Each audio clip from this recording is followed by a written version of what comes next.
Now let's put together what we learned in 3.2 about our polynomial functions, 3.3 working with synthetic division and how that helped us determine solutions and zeros. Let's put that together to find all the zeros of a polynomial function.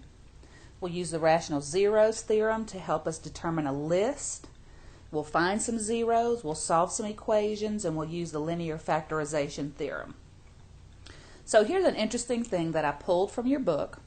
We're going to incorporate several techniques for finding the zeros, but here is the format that your zeros can possibly come in. So here is a polynomial function, and here are the various kinds of zeros that we might see. We don't have to look at all this part here, but I want you to see the different types of zeros for now. You might have rational zeros, and rational zeros are those that can come in a whole number form or a fraction form. Those are our rational zeros. We may see irrational zeros that come about from the quadratic formula, which may involve square roots of numbers that aren't perfect.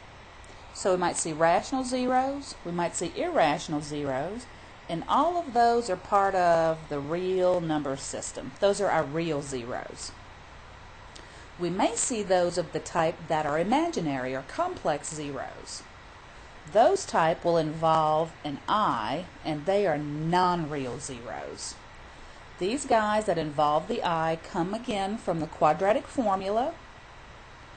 Where does an I come from? Let's just do a quick little review.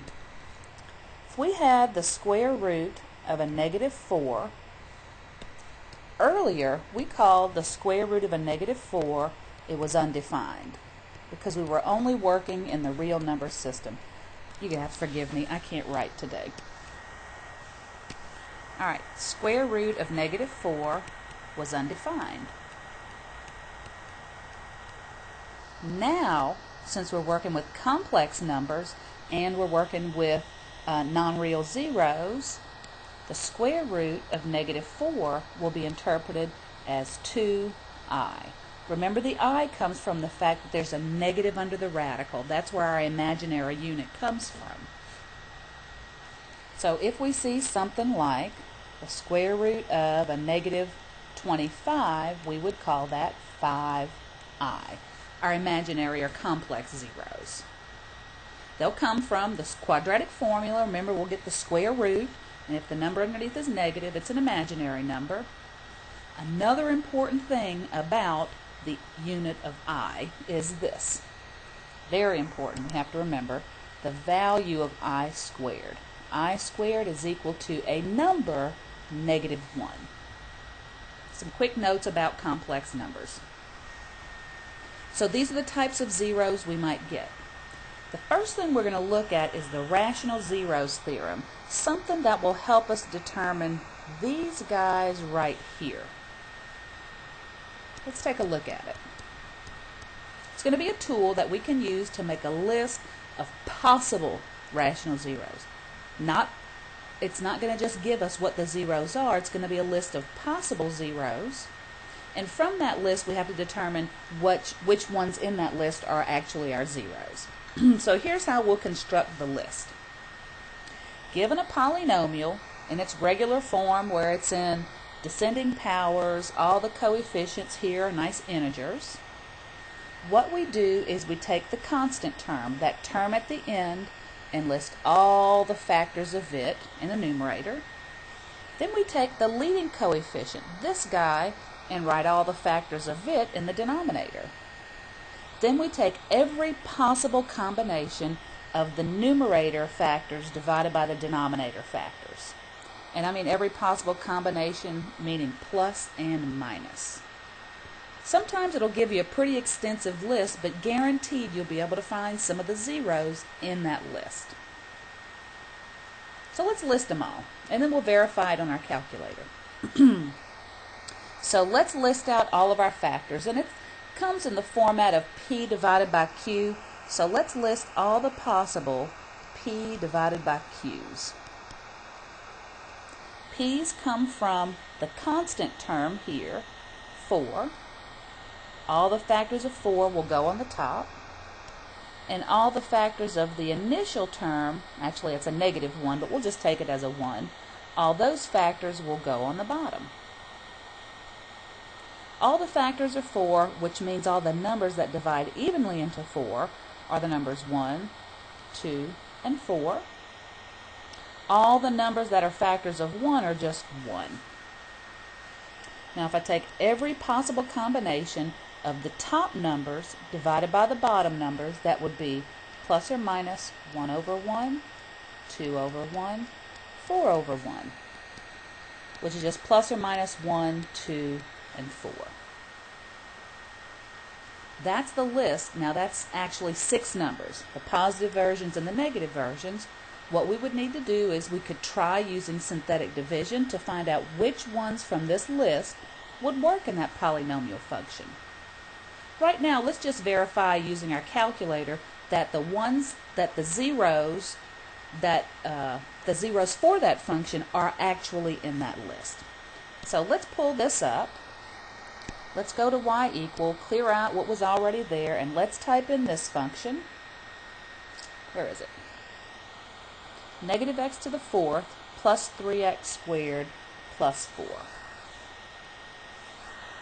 Negative x to the 4th plus 3x squared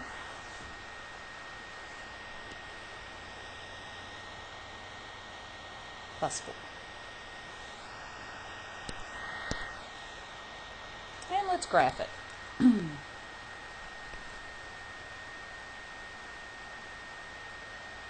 Now we see this nice little W thing. We see it's crossing the x-axis at 2 spots. Let's see what they are. Let's go to the table. And there's one spot. It's crossing at -2. That's one of our zeros. I suspect the other one to be at 2. Yeah, because of the nature of it being an even function, symmetry across the y-axis, I have a 0 at -2 and a 0 at +2. The question to you is, are those numbers found in your list? Yeah, they are. So on the calculator, we find -2 and +2 are zeros. And actually, these are from the list. These are found in the list.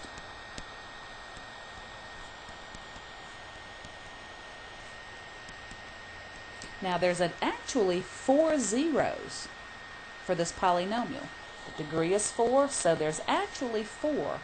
But the calculator will only tell us the real zeros. This problem only has 2 real zeros.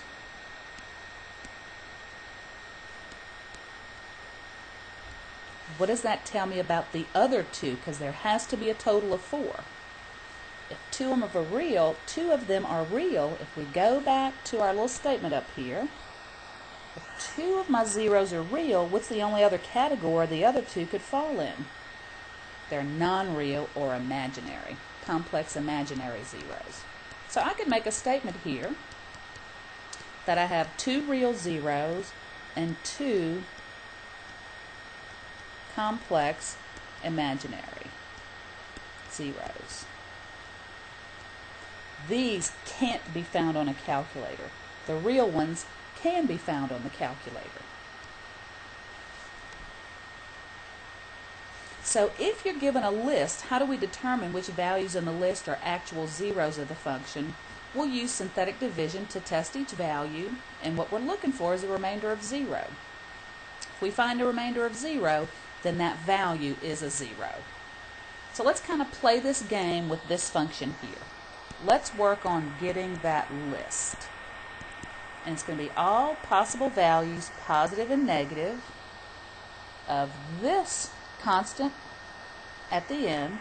All the factors of 6 are 1, 2, 3, and 6. And all the factors of the coefficient up front, 1,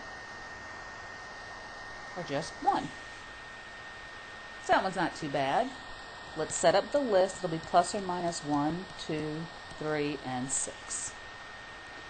Now what we need to do is just start using some synthetic division with that list and find basically the needle in that haystack, the zero or zeros that are in that list. I mean, there's no special way to go about this. The coefficients are 1, 2, -5, -6. Now what we have to do is pick the number in the box from this list, and we're hoping to get a remainder of 0.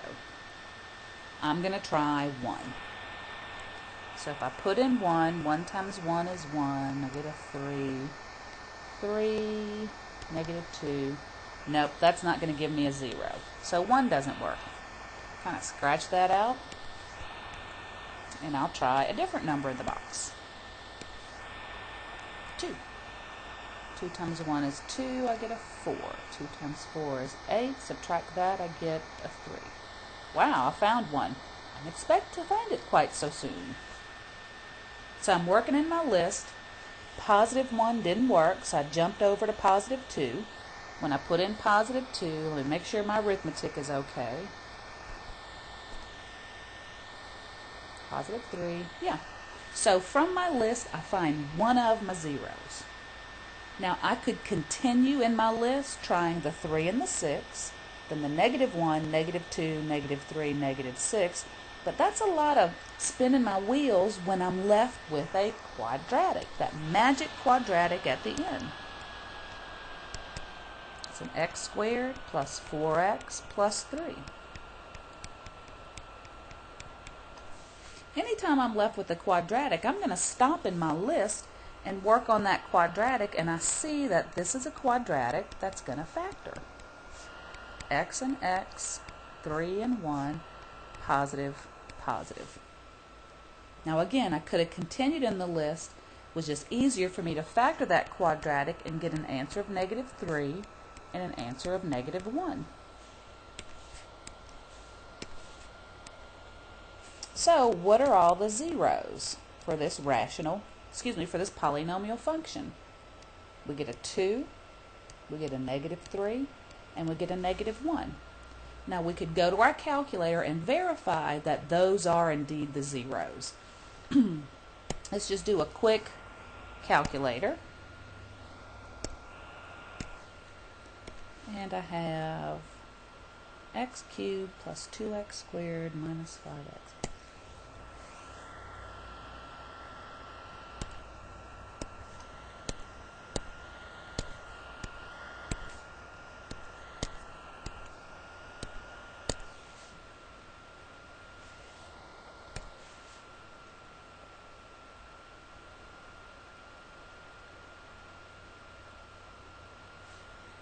Let's see if I typed that in right.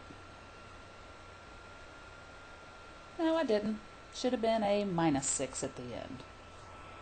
I knew I made a mistake somewhere because I found 3 zeros algebraically, but I'm only seeing 1 on the calculator, so yeah, I typed this in wrong. That should have been a -6.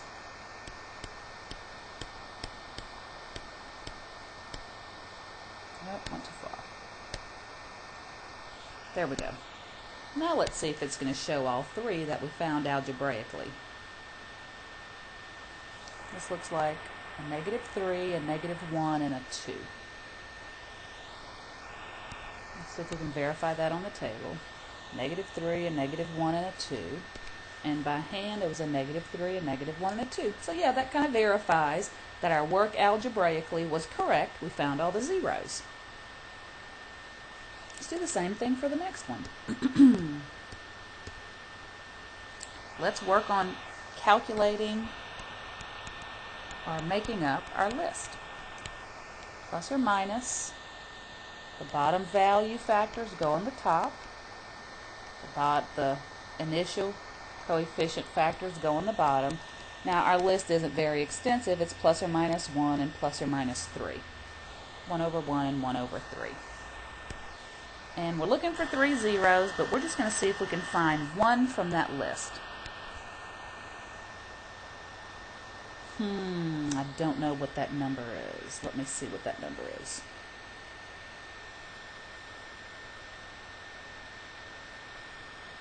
(7x squared).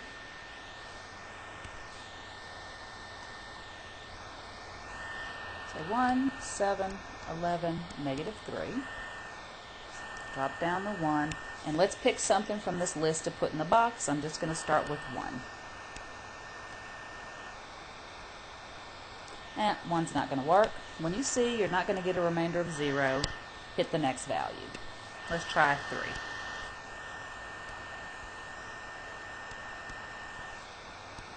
Nope, that's not going to get me a remainder of 0. So let's try a different one from the list. Let's try negative 1.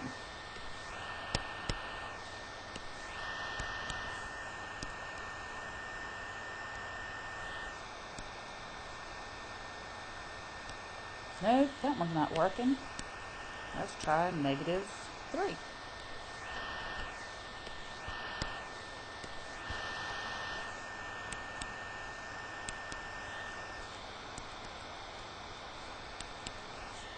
Aha, there it is.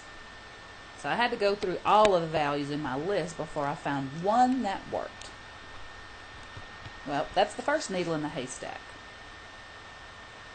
Since all of them were tried and I only found one rational zero, that tells me the other ones are either irrational or complex. But I can get that from that final quadratic. X squared plus 4x minus 1. Well, this is one that's not going to factor, so let's pull out the quadratic formula.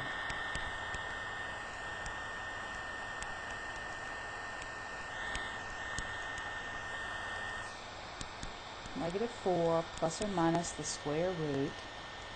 16 minus 4 times 1 times negative 1. All over 2 times 1. Negative 4 plus or minus the square root of 16 plus 4, which will be 20. And that radical reduces.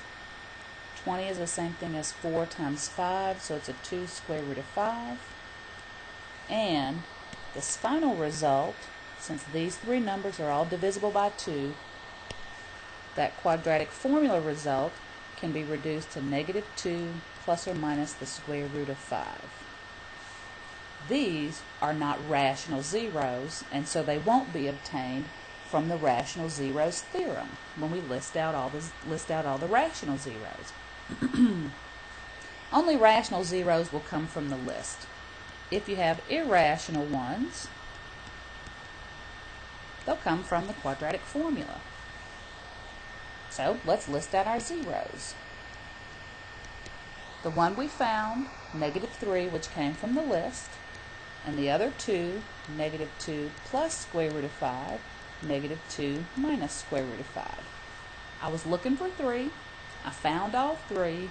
There's my list of zeros. Now sometimes this rational zeros theorem, when you're working on that and getting your list, the list can be quite lengthy and it can take a really long time to get through that list. So I would prefer this different approach to finding zeros. What we'll do is we'll graph it on our calculator and we'll find our rational zeros, such as the ones listed here. We know the ones that are rational. We'll find those from our calculator. Instead of having to go through that list, we'll just grab them from the calculator. Then we'll do synthetic division to get it down to a quadratic, and then do what we usually do with the quadratics, either factor or use the formula. So this method is replacing writing out that list. Instead of writing the list, we'll go straight to the calculator.